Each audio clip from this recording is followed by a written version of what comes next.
Welcome to Rabbit Tales. Today, we're diving into a new story. Filled with emotions and drama, let's get started. My girlfriend repeatedly deceived me and stole money to gamble. Eventually, I couldn't take it anymore, and I kicked my pregnant girlfriend out. My name is David, and I'm 26 years old.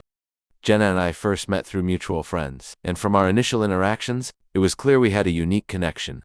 She was 22, just starting her career in retail, brimming with an enthusiasm for life that was simply infectious. I worked in it, at a stable job, and had recently secured a modest but cozy two-bedroom apartment in the city. It wasn't long before Jenna moved in with me, and we began building a life together in that small space I was proud to call home. From the outset, Jenna was adamant about contributing financially. Despite my reservations, given the newness of our relationship, she insisted on paying her share, eager to establish our partnership on equal footing. This insistence seemed to underline her commitment to our relationship and her desire to be responsible and independent. Jenna brought a vibrancy to my life that was hard to miss. Her laughter was infectious, her spirit indomitable when we were together. It felt like we could conquer any challenge that came our way. This sense of partnership was bolstered when Jenna, amidst her joyous tears, told me she was pregnant. The news brought a new dimension to our relationship. It was no longer just about us, but about the future we were going to build for our growing family. In light of the pregnancy, we began making more concrete plans. The idea of marriage, which had floated in our conversations as a someday thought, suddenly took on immediate importance. We decided to register our marriage soon, ensuring that everything would be in place. When our child arrived, the plan was to have a small, intimate ceremony after the birth, celebrating our new family in the presence of our closest friends and family. These plans filled our home with a new kind of energy. We started organizing the apartment, turning the spare room into a nursery, picking out colors and themes, and discussing baby names in the evenings. Every step we took was a step toward crafting the life we had envisioned. Together, however, in the midst of this hopeful planning, the reality of Jenna's financial struggles and her inability to break away from her family's demands remained a looming issue. We knew that addressing these problems was critical, not just for the stability of our relationship, but for the well-being of our child. It began subtly, with Jenna often appearing stressed around the end of the month, her demeanor shadowed by the looming pressure of bills and debts. I knew about her financial commitments, but the depth of her struggles became evident only when certain discrepancies came to light. Under our shared roof initially, Jenna had promised to handle her finances more responsibly and to contribute regularly to our shared expenses. However, as time passed, her contributions became sporadic, and her excuses grew in frequency. I started noticing more signs of financial distress. Unopened bills piled up on the counter, and increasingly frantic phone conversations that she tried to shield from me. Armed with the truth and a heavy heart, I confronted Jenna that evening. It was one of the most challenging conversations of my life. I asked her about the letters, the gambling, and the clothes. At first, she tried to deny it, but faced with the evidence, she broke down. Jenna revealed how her family had always relied on her financially since securing her first job. She had been the pillar her family leaned on for financial support. This expectation, deeply ingrained from a young age, had burgeoned into a relentless cycle of demands and guilt every payday. Her phone would light up with messages from her mother or sisters, each one a new plea for money. The reasons varied: rent, medical bills, urgent repairs, or just making ends meet. The amounts she sent home left little for her own needs, let alone our shared expenses. The gambling, she confessed, began as a desperate measure to meet both her family's demands and our household expenses. What started as an attempt to quickly double a small sum spiraled out of control, pulling her deeper into the quagmire of addiction. She described how the thrill of a potential win was soon overshadowed by the despair of consecutive losses, each gamble a further step away from financial stability. The discussion about the stolen clothes was particularly painful. Jenna tearfully admitted that she had taken them to give as gifts to her family, who expected presents even when she couldn't afford them. She was trying to maintain a facade of stability and generosity with them, even while drowning financially. This revelation was a turning point in our relationship. The trust that formed the foundation of our life together had been severely damaged. I felt betrayed and hurt, but also deeply concerned for Jenna. She was caught in a destructive cycle, manipulated by her family's demands, and struggling with a gambling issue that was her misguided solution to financial pressure. After confronting Jenna about her gambling and the financial deceit, I realized that the situation couldn't continue as it was. It was a difficult conversation, one that required laying everything on the table: the deceit, the theft, the gambling, all of it. I told Jenna that for us to move forward, there needed to be complete transparency and a commitment to change. The future of our relationship and the well-being of our soon-to-be expanded family depended on it. Jenna's response was solemn but hopeful. She acknowledged the pain she had caused and expressed her determination to make things right. She agreed to my request to have regular access to her bank statements. It was a practical measure, not one I took any pleasure in demanding, but necessary to rebuild the trust she had broken. She also agreed to set up a strict budget for personal spending and contribute a fixed amount monthly towards household expenses directly from her paycheck. The revelations of that day changed everything. Trust, the cornerstone of any relationship, had been deeply eroded. The path ahead was uncertain. Could I trust Jenna again? Could our relationship survive the twin shadows of deceit and addiction? These questions haunted me, but amidst the turmoil a resolve formed within me. I cared deeply for Jenna, and if there was a chance to salvage our future together, I was willing to try. Update: for a while things seemed to improve. Jenna appeared more open about her finances, showing me her bank statements without hesitation. She made her contributions to the household consistently, and we even started to have open discussions about money, something that had always been a tension point for us. It felt like we were finally making progress, rebuilding the trust and partnership we had once taken for granted. However, this period of improvement was short-lived.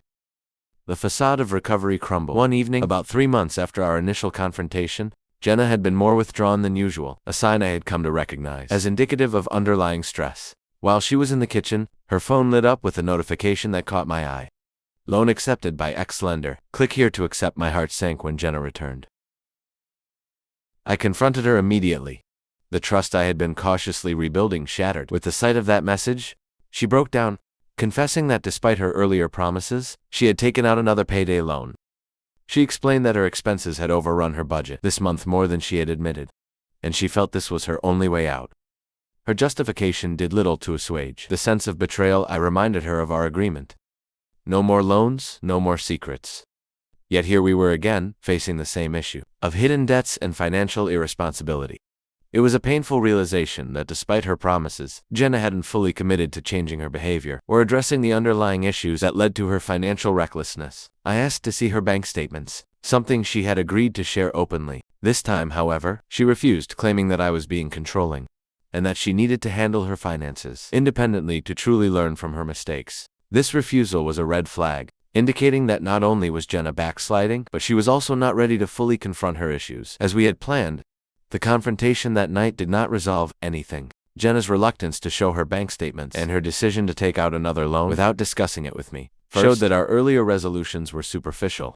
The underlying issues, her handling of financial pressure, her dependency on quick fixes like loans, and her inability to resist impulses to spend, remained unaddressed. The tension in the air was palpable. As I confronted Jenna about the latest incident, the missing cash and the money ostensibly used to pay for the sofa that had been sold to her mother. It was a few weeks after Jenna had moved back, in a bid to provide stability for our soon-to-arrive baby.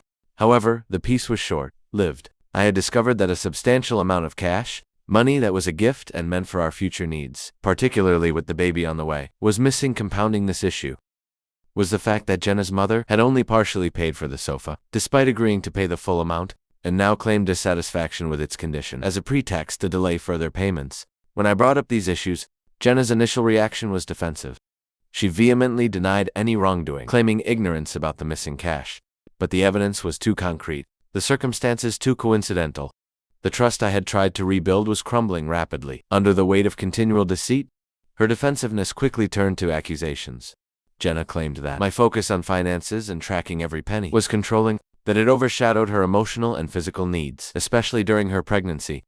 She argued that my insistence on transparency and accountability was a form of surveillance, not partnership. The cycle of deceit had not been broken, and the realization was a bitter pill to swallow.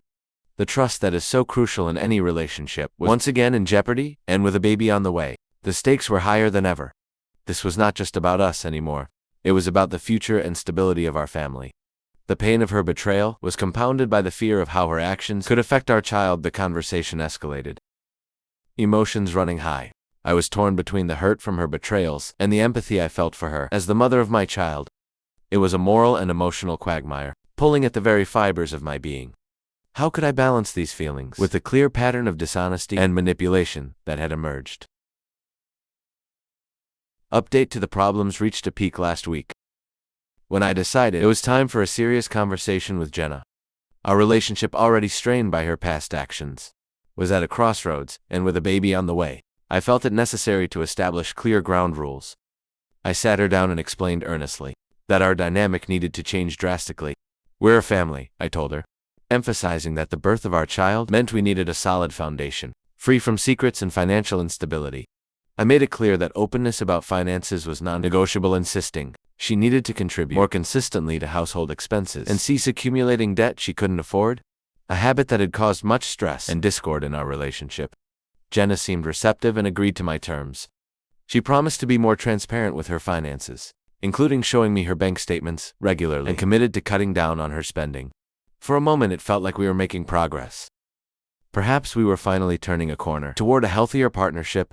She moved back in, and I believed that we were starting to mend our relationship. However, this hope was short-lived. Just last night, while Jenna was in the kitchen, a notification popped up on her phone. It was a message from a lender, confirming a loan that had just been approved. My heart sank. It was as if all the promises she had just made were nothing but air confronting her. Immediately, I asked her about the loan. Tears welled up in her eyes as she admitted she had no money left for the month and had resorted to taking out a payday loan. Her confession was a blow to any trust that had been rebuilt. I reminded her sternly that we had agreed on no more loans, that she should have come to me first. Jenna's response was one of despair. She said she couldn't afford her share of the bills. Again, despite her full-time job, her income was erratic, often reduced to sick pay due to frequent absences, which didn't cover much. Frustrated, I asked to see her bank statements for proof of her financial status and to understand where her money was going. She refused and accused me of being controlling, arguing that I didn't need to see her finances since she had already told me about them. This refusal was the final straw for me. I suspected that not only was she possibly still gambling, but she might also be funneling money to her family. Again, in a moment of desperation, to highlight the severity of our situation, I posed a hypothetical scenario to her. What would you do if our baby was starving and there was no food in the house? Her answer was dismissive and chilling. You'll have to pay. This response confirmed my worst fears about her priorities. I then asked to check her Facebook Messenger to see if her family was still requesting money, but discovered that she had deleted all her messages with the family members who usually borrowed money from her. She claimed she deleted them to keep things tidy, yet all other messages were intact. At that point, I knew our relationship was beyond repair. Jenna labeled me a controlling freak, and we haven't spoken since. Reflecting on our relationship, I suspect that her issues are deeply rooted in her upbringing, issues that she is either unwilling or unable to confront and change. I know a lot of people question whether she's pregnant, how stupid I was to get her pregnant. I agree, and if it's mine, I've been to every scan, so I know she's pregnant. As for if it's mine, I've never suspected cheating, but she's a serial liar, so I will be forcing a DNA test through the courts. I posted on a couple of different subs to make sure I wasn't getting biased opinions. The above story is 100% true, but my focus is now getting as far away as possible from her for my own sake. Despite the personal feelings and the breakdown of our relationship, I remain committed to being involved in my child's life. I've attended every prenatal scan and am confident about Jenna's pregnancy. However, given the deceit surrounding other aspects of her life, I'm planning to request a DNA test to eliminate any doubts about paternity. This isn't about trust. It's about ensuring that every step forward is based on transparency and truth. Update 3. A couple of weeks ago, I made the decision to let Jenna back into the house after learning she was bouncing around, staying on sofas at family members' and friends' homes. She was about 8 months pregnant at the time, and my concern was mainly for the well-being of our unborn child. In hindsight, I see this as a mistake, one that I deeply regret for reasons I'm about to share. We had recently moved to a new house, and during the times I was out, Jenna took charge of most of the unpacking. Hidden in the living room cabinet drawer was a significant sum of cash, approximately $400–500, a Christmas gift from my parents during this period. I also decided to sell some old furniture, including a sofa that Jenna persistently asked me to sell to her mother. Despite my reservations, I agreed. Influenced by Jenna's repeated requests, she explained that her mother wanted to borrow money to pay for the sofa and would settle the payment a couple of weeks later. I didn't think much of it at the time and accepted the arrangement. When her mother came to collect the sofa, she handed me $100 in cash as an initial payment, promising the remainder the following week. However, when the time came, not only did she fail to pay, but she also complained that the sofa had collapsed and demanded that I inspect it. I refused, stating the sofa was in good condition when she took it, and if she was unsatisfied, I would take it back and sell it to someone else. This led to a heated exchange where she barred me from her house. My girlfriend sided with her mother, accusing me of being controlling and unnecessarily involving herself in a family dispute. Later, when I realized the cash was missing from the drawer, I searched the entire house to no avail. Everything else was unpacked, even trivial items like a blown light bulb. When I confronted Jenna about the missing money, she defensively claimed it was somewhere, echoing the vague excuses she had given before. It struck me then. The cash gift was composed of $10 notes, the same denomination as the partial payment for the sofa. I suspected that Jenna had stolen the money to facilitate her mother's partial payment to me, effectively making me pay myself, minus the stolen amount when confronted. Jenna coldly admitted she might have taken it but dismissed the importance of my feelings or our relationship, stating she didn't care about me anymore. This revelation coincided suspiciously with her recent attempt to take out a new loan, likely around the same time she took the cash. Her actions and her threats to tarnish my reputation to others as retaliation further underscored her manipulative behavior. Despite the absence of concrete proof, beyond her reaction, her demeanor provided all the confirmation I needed of her guilt. Moving forward, I've decided to arrange a DNA test once our child is born to ensure clarity on paternity. This step is crucial, not out of distrust of her fidelity, but to establish a factual basis for any future decisions regarding our child's upbringing. Final update. When my son was born last week, it was a pivotal moment that I hoped would herald a fresh start for us. As a family, I had arranged for a DNA test, driven by the complex weave of trust issues that had plagued our relationship. When the results confirmed that he were indeed my biological son, a profound sense of relief washed over me. Witnessing the birth of my child and seeing Jenna endure the pain of labor filled me with compassion and reignited feelings of tenderness towards her. In those moments, surrounded by the stark walls of the hospital delivery room, one found myself wanting to believe that we could still salvage our relationship. I thought, perhaps naively, that the birth of our son could be a new beginning, a reason for Jenna to change her destructive habits.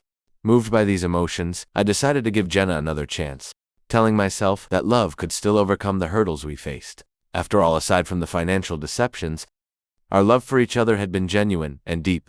In a bid to support her during her recovery, and to help with the expenses that come with a newborn, I handed her a substantial sum of money to cover the hospital bills and to buy essentials for our son.